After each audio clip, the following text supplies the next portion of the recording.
We spend so much of our time online just scrolling through these feeds that, for all intents and purposes, feel totally free. But that brings up a really big question we're going to tackle today. Can we actually build a social media network that puts our privacy first, ahead of its own profits? It's kind of like a quest for a safer digital world. All right, let's get into it. And that right there is the core question for this whole explainer. We use these platforms every single day and we don't pay a dime for them. But what's the actual cost? What are we really giving up in exchange for that endless scroll? To figure that out, we've got to pull back the curtain on the business model that makes these social media giants tick. It's a model that's made them unbelievably rich, but it comes with a pretty big hidden price tag for every single one of us. Okay, take a look at this. This is Meta's revenue from 2023, and it's pretty shocking. A massive 97% of their money comes from advertising. And what's the fuel for that advertising engine? It's us. It's our data. Every like, every share, every single click gets vacuumed up to build this super detailed profile of who we are, which then gets sold to advertisers.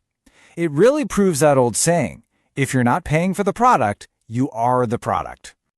And this isn't some small operation we're talking about. To really get a sense of the scale here, just look at this number. In India alone, there are more than 470 million people on social media.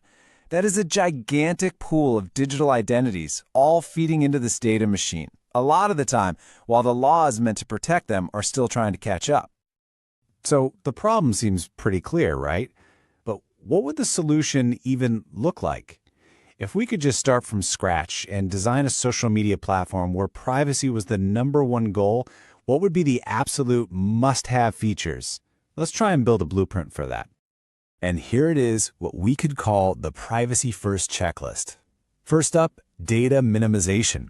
That just means they only collect the absolute bare minimum of your data. Number 2, end-to-end encryption for everything, and it has to be on by default. Third, no manipulative algorithms that are just designed to get you hooked and keep you scrolling. Fourth, the code has to be open source so anybody can check it for security flaws. And finally, and this is the big one, you have full and complete control over your own data.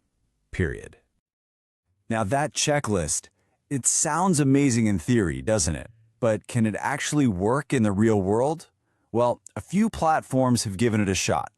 Let's take a look at these experiments in privacy and see how they've held up against the big, data-hungry giants. So our first case study is Signal. A lot of you probably use it already. It's almost always held up as the gold standard for secure, private conversations. And honestly, for a very, very good reason. So what makes Signal so special? Well, it basically checks every single box on our list. The encryption is on by default. It's not some setting you have to dig for. There are 0 ads, 0 trackers, the code is open source so it's transparent, and the really crucial part is that it's a non-profit funded by donations. That means its only purpose is to serve you, the user, not a bunch of advertisers. But, and there's always a but, here's the trade-off. While Signal is incredible at private messaging, it's really struggled to become a full-blown social platform. That independent, nonprofit funding means growth is slower, and it intentionally stays away from those addictive, viral features like stories or reels. So its greatest strength, its unbreakable commitment to privacy, is also the biggest thing holding it back from going mainstream. All right, next up, we have Mastodon. You probably heard a ton about this one when everyone was looking for an alternative to Twitter. Its whole idea is completely different from what we're used to. It's decentralized. That means no single company owns it or gets to control all the data. The good side is obvious. No big boss, no ads, no platform-wide tracking. But a lot of the people who rushed over to Mastodon found it, well, a little tough to get into. The whole experience can be pretty confusing when you're new. Your friends are spread out across different servers, and without an algorithm, finding new stuff to follow is way harder. It just goes to show that being private on paper isn't enough if the platform itself is hard to use. And for our last experiment, let's look at PixelFit. This one tries to be a direct, privacy-first replacement for Instagram. It gives you that familiar photo-sharing feed, but it ditches all the data harvesting that happens behind the scenes. So, just like the others, no ads, no selling your data. But you can probably guess the problem by now, right? It's the same trade-offs all over again. Without an algorithm, finding new and interesting photos is a real challenge. Its growth is slow, and at the end of the day, creators and users just drift back to Instagram because they want the reach, that huge built-in audience that these privacy-first platforms just don't have. So this brings us to the central puzzle here. We've got these alternatives that give us exactly what we claim we want. They protect our privacy. So why are they still just a niche thing? Why haven't they gone viral and just taken over? The number one biggest reason is something called the network effect. Think of it like social gravity. A social network is only useful if the people you actually want to talk to are already there. Trying to get millions of your friends to all leave one platform and join a new one at the same time is a massive, almost impossible challenge. Reason number 2 is kind of a hard truth to swallow. We often pick a great user experience over privacy, even if we don't mean to. All those features we secretly love, like the people you may know suggestions, or a feed that's perfectly curated just for you, well, those are powered by the exact same intrusive data collection we say we hate. We end up choosing convenience. Third, it's all about the money, the funding model. When you get rid of ads, you get rid of the main source of cash that fuels all that fast development and marketing. It forces these platforms to rely on donations or grants, which are just much harder to get at a huge scale. And that means the privacy-first platforms just can't innovate and grow as fast as their billion-dollar competitors. And finally, there's the lack of personalization. You know, those algorithms we love to complain about, they are incredibly good at finding content that gives our brains those little dopamine hits, which keeps us scrolling for hours.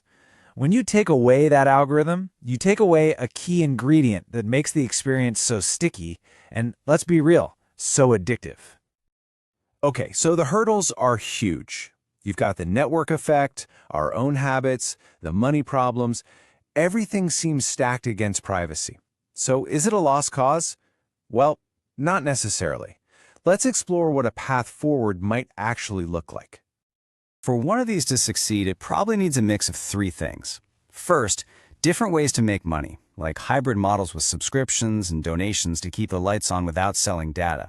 Second, a really strong push from governments with regulations, like India's Digital Personal Data Protection Act, that force all platforms to do better.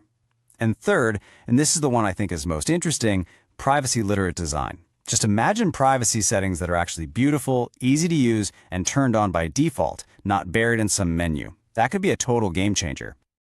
And that really gets us to the main takeaway from all of this. The technology to build a truly private social network, it already exists. I mean, Signal, Mastodon, PixelFed, they all prove that it's possible. The biggest roadblock isn't the code. It's us. It's a social challenge. It's about our collective habits and what we as a society decide is actually important in our online lives. Which leaves us all with one final and I think really important question to think about. As we go forward, what are we going to reward in our online world? Are we going to keep rewarding the platforms that give us the biggest audience and the most reach, no matter the cost? Or will we start to reward the platforms that are built on a foundation of respect for their users? The choice, in the end, is ours. Thanks for watching.